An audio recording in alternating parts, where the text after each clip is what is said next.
The morning after I signed the papers on the lake house, I sat on the back porch with a cup of coffee going cold in my hands and thought for the first time in 14 years that maybe the worst of my life was behind me. The water on Round Lake was flat as glass. A loon called out somewhere past the reeds. I had a fishing boat I didn't know how to use yet, 4 bedrooms I'd never fill, and a checkbook that finally matched the size of the work I'd put in. I was 63 years old and I had earned every nail in that house. By noon the next day, my son was standing in my driveway with a U-Haul trailer behind his SUV, and his wife was already walking up my front steps like she had the deed in her purse. Let me back up, because none of this makes sense unless you know how I got here. I started fixing furnaces out of the back of a rusted-out van in 1987. Toledo, Ohio. I was 25, newly married, and I didn't have a dime that wasn't already promised to somebody. My wife believed in me when there wasn't much evidence to support it. I learned every system that mattered, residential, then commercial, then the big industrial refrigeration jobs nobody else in the region wanted to touch because they were cold, dangerous, and unforgiving. I built a company one honest invoice at a time. 41 employees by the time I was 50. We did the cold storage for half the food distributors between Detroit and Columbus. My wife passed when our son was 18.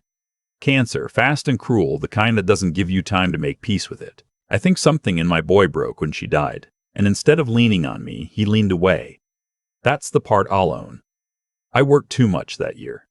I buried myself in compressors and ductwork because the shop didn't ask me how I was holding up. I told myself I was providing, I was hiding. He met her in college. I won't pretend I gave her a fair shake from the start because I didn't, and I've turned that over enough times to know there was a real arrogance in it. But I also know what I saw, and what I saw was a young woman who looked at my son and did the math.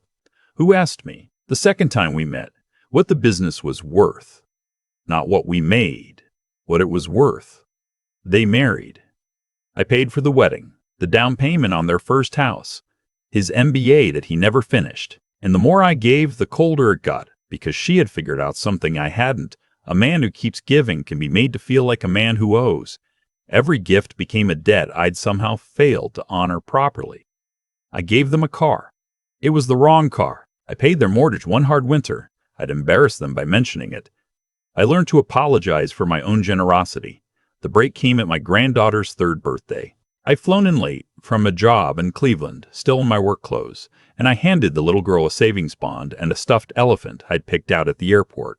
My daughter-in-law looked at the gift, looked at me, and said in front of the whole party that it must be nice to throw money at a child instead of showing up like a real grandfather.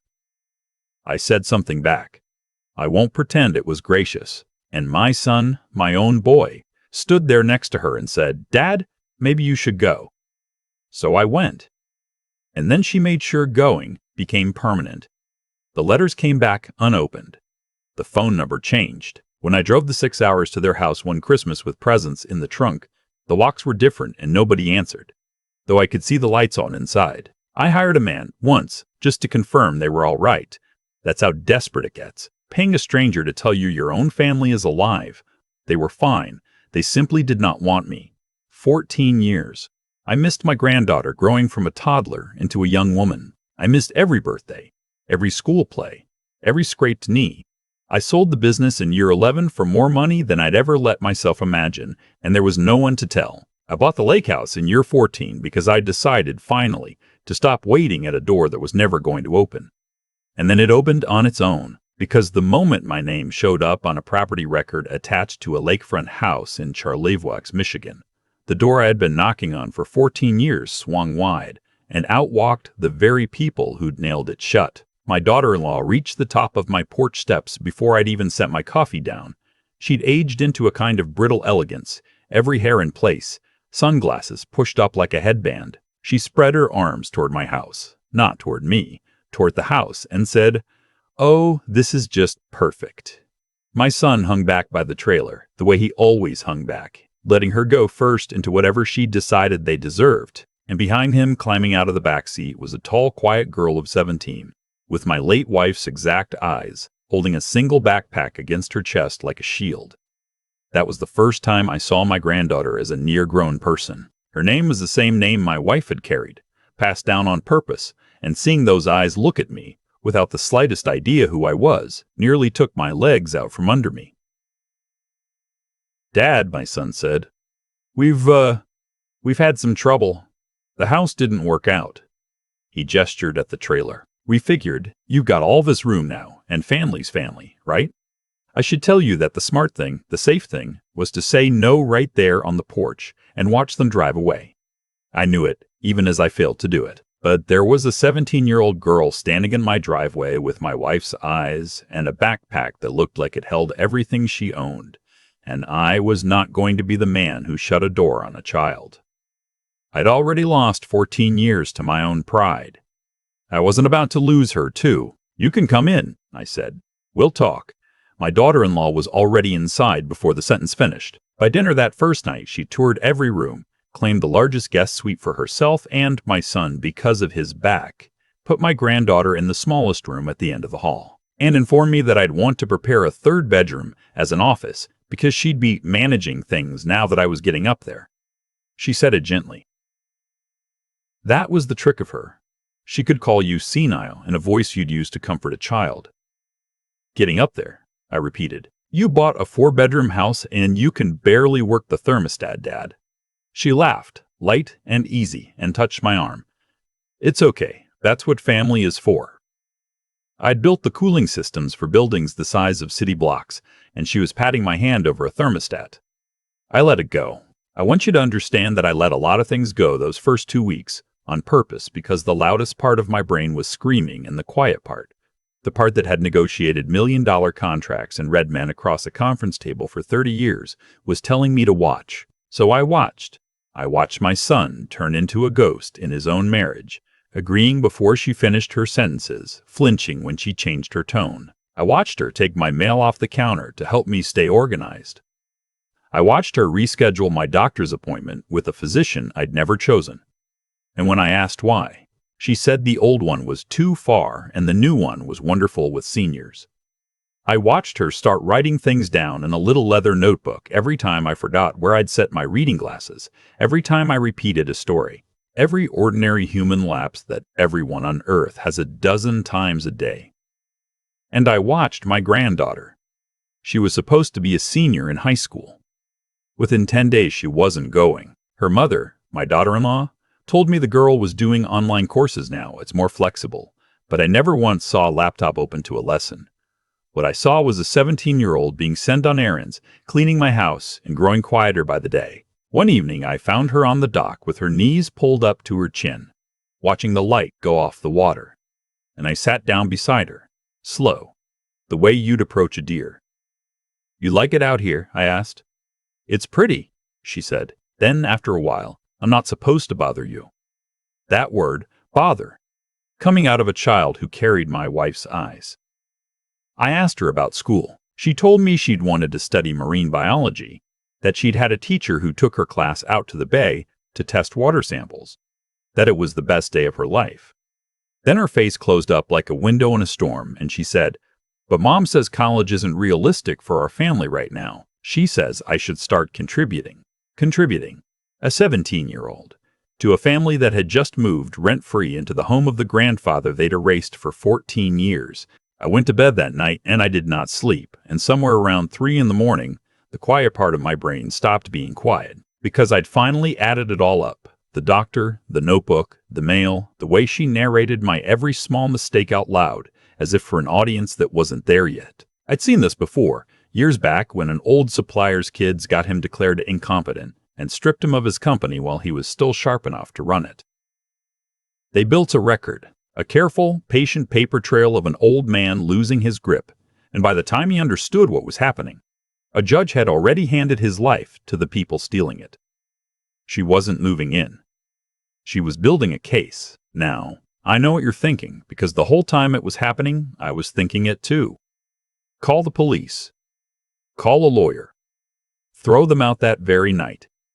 I want to be honest with you about why I didn't, because it matters. A 63-year-old man living alone who calls the police to report that his family is plotting against him. Do you know what that looks like?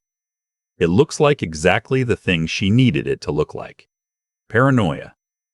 Confusion. An old man imagining conspiracies. That phone call would have gone straight into her little leather notebook, and it would have been the best piece of evidence she had. If I'd thrown them out in a rage, the neighbors would have seen an unstable old man screaming at his worried family in his driveway. Every angry, frightened, reasonable thing I might do, she had already arranged for it to mean the opposite. I couldn't outshout her. I had to outdocument her, and to do that, I needed to know exactly what she had, and I needed her to keep building her case while I built mine, quietly, calmly, with the same patience I'd once used to win contracts from men who underestimated the furnace guy in the work boots. The next morning, I made myself a little smaller. I asked her sheepishly to help me find my reading glasses, which were on my head. I let her catch me forgetting my appointment. I thanked her for managing my mail. I played the part she'd written for me, and I watched her relax into the role she thought she'd won. Then I drove into town under the cover of a grocery run, and I called the one man I trusted completely.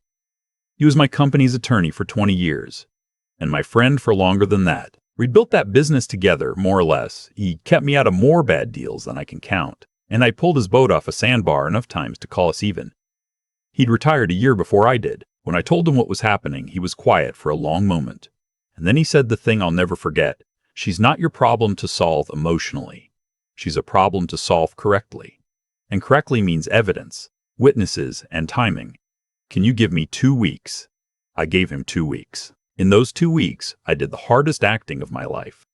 I became the doddering old man she'd cast me as, and while I shuffled and forgot and thanked her, I was wearing a recorder my lawyer had cleared as legal in a one-party consent state, and I was writing down everything in a notebook of my own, locked in the boathouse where she never went, because, in her words, it smelled like fish and old men. I got her on tape telling my son that the conservatorship hearing was set for the following month and that she'd already softened up the doctor. I got her telling him that once they had control, they'd sell the lake house, my lake house, and the company stock I'd kept, and that the girl can get a job or get married, I don't care which, but she's done costing us money. I got my son saying, "Are you sure he won't fight it?" And her saying, "He can barely find his glasses." Who's a judge going to believe?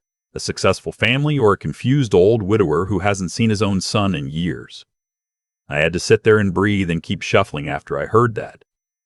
It was the hardest thing I've done since I buried my wife. But the piece that changed everything wasn't the money. It was the night I came down for water and overheard her on the phone in the kitchen, low and clipped, telling someone that the girl, my granddaughter, was 18 in 4 months and that there was a man, a friend of a friend, who'd help with the immigration paperwork situation if the timing worked out. I didn't understand all of it. I didn't need to. I understood enough to know that whatever future she was arranging for that child, the child had no say in it, and it had nothing to do with marine biology. That was the night I stopped thinking about a courtroom and started thinking about a girl. I went to my granddaughter's room the next morning while her parents slept off whatever they'd been drinking. I knocked soft. She opened the door already dressed, already braced for an errand. I sat on the end of her too-small bed and I said, "I'm going to ask you something, and I want the truth. Even if it gets somebody in trouble, do you want to finish school?" Her eyes filled up so fast it scared me. "More than anything," she said. "But Mom says—" "I didn't ask what your mom says. I asked what you want." I took her hand, and it was the first time I'd held my granddaughter's hand since she was 3 years old, and the world made sense. Because whatever you want, I have the money and the time and the stubbornness to make it happen. And nobody is going to decide your life for you while I'm breathing. She cried then. The real kind. The kind that comes out of a kid who's been holding the roof up alone. And I held my wife's eyes while they cried, and I made her a promise. And then I went and made some phone calls. Here's what patience buys you. It buys you the right moment. My daughter-in-law had, without irony, planned a dinner party. She'd invited the new doctor, a family friend, who turned out to be the very lawyer handling her conservatorship petition, and a couple of neighbors to serve as witnesses to how gracefully the family was managing their poor declining patriarch. She wanted an audience for the final act. She wanted respectable people in the room to nod along the day they took my life apart. So I gave her the audience. I just changed the script. I told her I thought a dinner was a lovely idea, and that I'd like to say a few words to thank everyone for taking care of me. She loved that. She practically glowed. It fit her story perfectly. The grateful, fading old man blessing the family that was about to rob him. The night of the dinner, my lawyer arrived first, and I introduced him as an old friend in town for fishing. Beside him, though my daughter-in-law didn't know it, sat a woman from the county's Adult Protective Services Unit and an investigator from the State Attorney General's Elder Fraud Division, both of whom had spent the past week with the recordings. The bank records my lawyer had subpoenaed authority to pull, and a sworn statement from the doctor she'd thought she'd softened up, who'd gotten cold feet the moment a real attorney called him. We ate. She held court. She told a charming, devastating little story about how I'd wandered off at the grocery store the week before, a complete fabrication, and the table laughed warmly and looked at me with that soft, awful pity. My son stared at his plate. My granddaughter sat very still beside me because I told her only that something was going to happen at dinner, and that no matter what, she should keep eating and stay calm. Then I stood up to say my few words. I thanked everyone for coming. I thanked my daughter-in-law very sincerely for being so organized about my mail and my appointments and my medical care. I watched her preen, and then I said, in fact, she's been so thorough that I thought tonight would be the perfect night to share some of the documentation she's put together about my decline, for the record, since we have such respected people in the room. And I set the recorder on the table and pressed play. Her own voice filled my dining room, softened up the doctor. He can barely find his glasses. Who's a judge going to believe? The girl can get a job or get married. I don't care which. And then into the silence that followed. Her voice again, lower, on the phone. A man, a friend of a friend, who'd help with the paperwork. The neighbors' faces went from confusion to horror. The fake doctor stood up and started saying he had no part in any of this, which, on tape, was demonstrably untrue. The man she'd introduced as a family friend, the lawyer running her petition, went the color of paper and reached for his coat. And that's when the woman from Protective Services and the investigator from the Attorney General's office stood up, showed their identification, and asked my daughter-in-law and my son to remain seated, because they had some questions about a guardianship petition built on falsified medical records and a recorded conspiracy to commit elder fraud. I'd love to tell you she broke down. She didn't. She turned to me with those cold, calculating eyes, the same eyes that had done the math on my company the second time we met. And she said, "You don't have the spine to actually do this." I'd spent 14 years being told what I was by this woman. I looked at her, and I said the truest thing I had. You spent all this time believing I was weak because I was generous. You never understood that they're not the same thing. Then I sat back down next to my granddaughter and let the professionals do their work. What I want to say next, I'll say plainly, because the people who watch stories like mine always want to know, and they deserve a straight answer. Yes, there were real consequences. My daughter-in-law was charged, falsifying medical documentation, attempted financial exploitation of a vulnerable adult, conspiracy. The elder fraud statutes in this country have real teeth when there's a recording with your own voice on it. She didn't get a slap on the wrist and a stern look. She got a felony case with the State Attorney General's office attached to it. And the last I heard, she was looking at the inside of a courtroom in a very different role than the one she'd planned. And my son. People asked me about my son the most. Was I too hard on him? Was I too soft? The truth is, he had a choice in that dining room. He could have stood up and said, "This is wrong, this is my father, stop." He sat there and let it run because he'd been letting things run for 14 years and didn't know how to do anything else. He was charged too. He'd known, he participated. His name was on accounts that moved money. The law didn't care that he was weak rather than wicked. Neither, in the end, could I. When it was all settled, after the lawyers and the plea and the part where my own boy couldn't look at me, he came to me one last time and asked for help. Money, a place to stay, a fresh start. The man who told me to leave his daughter's birthday party stood in my kitchen and asked his confused, declining old father for a handout. I didn't scream at him. I didn't have it in me anymore. I wrote him a check for the exact cost of a one-way bus ticket back to Ohio and 1 month at a cheap motel, no more. And I told him the only thing I had left to teach him.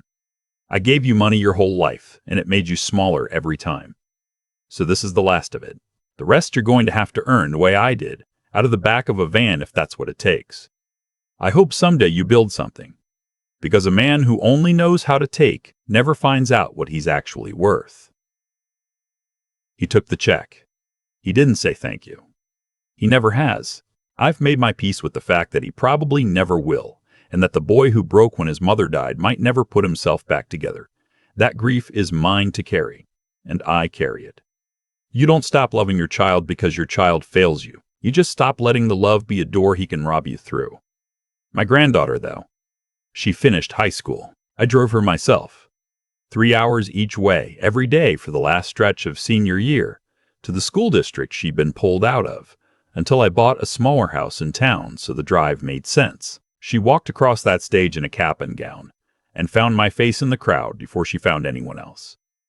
And I'll tell you, a man can wait 14 years for a lot of things, but that one was worth all of it. She's in college now, studying marine biology, just like she told me on the dock that first night. I set up the fund, a real one, the kind nobody can touch but her, the kind I should have set up the day she was born if I'd been allowed near her. She works part-time at the Marine Research Station up the coast, hauling water samples in the cold like her old grandfather used to haul compressors. And she calls me on Sunday nights to tell me about the fish. People ask me what I did with the company after I sold it, and whether I miss it. I sold the name. I sold the buildings and the trucks and the contracts, but I never sold what I actually knew: how to read a person across a table, how to wait, how to build something honest one piece at a time. That knowledge was the only inheritance that ever mattered, and it turns out you can't lose it, you can't have it stolen, and the only way to pass it on is to give it to someone who will actually use it. I'm 65 now. The water on the lake is still flat as glass most mornings. There's a fishing boat I finally learned to use, and a smaller house with 2 bedrooms instead of 4, one of which has a desk where a girl with my late wife's eyes does her homework when she's home on breaks. The door's open now, but these days I'm the one who decides who walks through it. The thing that almost cost me everything was the same thing I'd been proud of my whole life. I gave my son a wedding, a house, an education, and somewhere along the way Sloan figured out that a man who keeps giving can be made to feel like a man who owes. That's the part I want people to sit with. Generosity without a spine isn't kindness.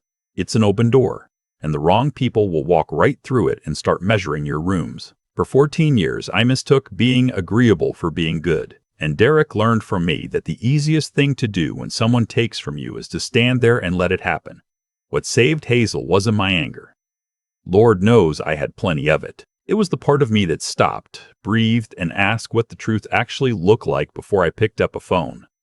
If I'd called the police that first week, screaming about a plot, I'd have handed Sloan the exact picture she needed: a confused old man imagining things. The reason the recordings worked, the reason the dinner worked, was that I made myself wait and watch and gather what was real, instead of swinging at what I felt. Clear thinking beat her, not loud thinking. I want you to remember that the next time someone hands you a reason to react, the cool head is almost always the one still standing at the end. And none of it would have mattered if I'd quit. 14 years of unopened letters. 3 hours each way driving Hazel back to school. The night I had to sit at my own table and listen to my son's wife call me senile to my face and keep shuffling like it didn't gut me. Staying in the fight when staying hurts is its own kind of strength, and it's the one nobody hands you. You build it the way I built furnaces out of the back of a van, one cold morning at a time, when no one's clapping. So if you take anything from an old man telling his story, take this. Be the person who does the right thing even when it costs you something, because Derek is what happens to a man who stops.